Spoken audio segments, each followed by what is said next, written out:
मध्य प्रदेश में इस साल होने हैं विधानसभा चुनाव और युवाओं के बीच में इस समय चर्चा का विषय बना हुआ है मध्य प्रदेश की पटवारी भर्ती परीक्षा का रिजल्ट। उसका कारण सभी युवा जानते हैं। कई छात्र कह रहे हैं कि एडुकेटी जो संस्था थी जो एग्जाम कराती है वो भी नहीं बदली गई है। और जब बात आती है भर्ती परीक्षाओं के घोटालों की तो एक शख्स को हमेशा याद किया जाता है मध्य प्रदेश में है, वो है डॉक्टर आनंद राय। तो ऐसे में हमने सोचा कि उन्हें आनंद राय जी से इस पर बात की जाए। हमारे साथ हैदराबाद से जुड़ रहे हैं और अपना कीमती समय उन्होंने इस विषय पर चर्चा के लिए निकाला। आनंद जी, आपका बहुत बहुत धन्यवाद समय देने के लिए। सबसे पहला सवाल मेरा यही है आनंद जी कि पटवारी भर्ती परीक्षा में लोग कह रहे हैं कि फर्जीवाड़ा हुआ है और उसमें यह सवाल उठा रहे हैं कि इनके नंबर ज्यादा हैं और एक ही सेंटर से हैं। हम यदि ऑनलाइन एग्जाम की बात करें तो पहले भी जो डीमेट एग्जाम हुआ करती थी online, dental medical admission test, इसमें सर्वर को हैक करके मैनिपुलेशन किया जाता था। तो हम बहुत पहले से ये कर रहे हैं कि जितनी भी ऑनलाइन एग्जाम्स हैं उनमें घोटालों की संभावनाएं बहुत ज्यादा है, क्योंकि कोई क्रॉस चेकिंग नहीं होती और डाटा को मैनिपुलेट करना बहुत आसान होता है।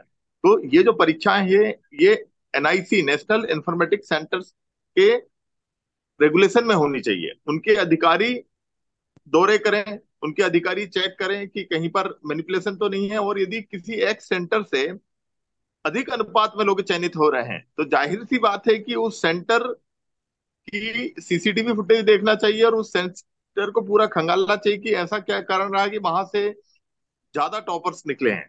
तो ये शक हमारे अंदर आता है कि यदि कहीं एक सेंटर से बहुत ज्यादा लोग सेलेक्ट हुए हैं तो कहीं ना कहीं घोटाला हुआ है और उसकी जांच होना चाहिए। अब प्रश्न ये उठता है, जांच कौन करेगा? भाई, ये चाकू छुरी लगने वाला सामान्य अपराध नहीं है जिसकी जांच कोई कांस्टेबल या सब इंस्पेक्टर कर दे। ये एक अलग तरीके का अपराध है जिसकी जांच में जो लोग कंप्यूटर की जानकारी रखते हैं, जो लोग एनआईसी में पदस्थ होते हैं, जो सीनियर ऑफिसर होते हैं, जो सर्वर हैकिंग को जानते हैं, जो कंप्यूटर के एक्सपर्ट्स होते हैं, ऐसे लोगों की सेवाएं ली जानी चाहिए। वही लोग इस चीज को एक्सपोज कर सकते हैं। और कई सारी उसमें टेक्निकल चीजें होती हैं जिनको वो क्रॉस चेक करके ये पता कर सकते हैं कि इस परीक्षा में घोटाला हुआ है कि नहीं उठा हुआ है। आप पहले भी कृषि विस्तार अधिकारी परीक्षा में इसी तरीके का एक मामला हुआ था, आपने भी उसको उठाया था। और अभी पटवारी की परीक्षा में भी लोग इसी तरीके की आशंका व्यक्त कर रहे हैं कि घोटाले की, एक बड़े घोटाले की आशंका छात्रों को दिख रही है। आनंद जी, एक छात्रों का कहना है कि जो परीक्षा करवा रही है एडुकेटीज पर पहले भी सवाल उठते रहे हैं। एमपी टेट के जब स्क्रीनशॉट्स वायरल हुए तो उस समय आपसे भी चर्चा हुई थी। वही जो है संस्था फिर से एग्जाम करा रही है। देखिए, हम पहले भी बोल चुके हैं कि जब बड़ी से बड़ी परीक्षाएं जो आयोजित करने वाली संस्थाएं हैं जिनका पूरे विश्व में नाम है, जब उनके सिस्टम में सेंधमारी हो सकती है। यूएसएमएलई एग्जाम होती है और नीट पीजी एग्जाम होती है जिसको प्रो मैट्रिक करके एक दुनिया की सबसे प्रतिष्ठित एजेंसी करवाती थी। हम्म। हमने उनके सिस्टम में लूप होल्स को उजागर कर दिया था। एम्स की जो परीक्षा है वो टीसीएस करवाती थी, तो टीसीएस के सिस्टम में लूप होल को एक्सपोज किया था। तो एजुकेटी तो गली मोहल्ले की कंपनी है। इस बिल्कुल। तरीके की कंपनियां जिनका कोई अपना क्रेडिबिलिटी नहीं है, कोई अपनी साख नहीं है, ऐसी कंपनियों को हाथ में मध्य प्रदेश के बेरोजगार युवाओं का भविष्य दिया जा रहा है तो अपने आप में बहुत चिंताजनक है।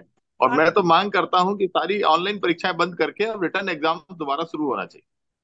जी, मेरा अगला सवाल यही था, जवाब आपने दे दिया क्योंकि छात्र यही कह रहे थे कि एग्जाम ऑफलाइन होना चाहिए। तो इस पर भी जरा आप बताएं कि अगर ऑफलाइन होती है एग्जाम तो फर्जीवाड़े की संभावना कि कितने प्रतिशत तक जो है कम हो सकती है, 100% कम हो जाएंगी? देखिए, ऑफलाइन एग्जाम में कम से कम आप कोई शिकायत करता है किसी रोल नंबर की तो कम से कम आप उसको क्रॉस चेक कर सकते हो। 5 साल तक उस डाटा को आपको रखना पड़ता है, उत्तर पुस्तिका को। आप उसको क्रॉस चेक कर सकते हो, किसी दूसरे ने यदि वो लिखी है तो कोर्ट में साबित हो जाएगा कि किसी और ने वो परीक्षा दी है।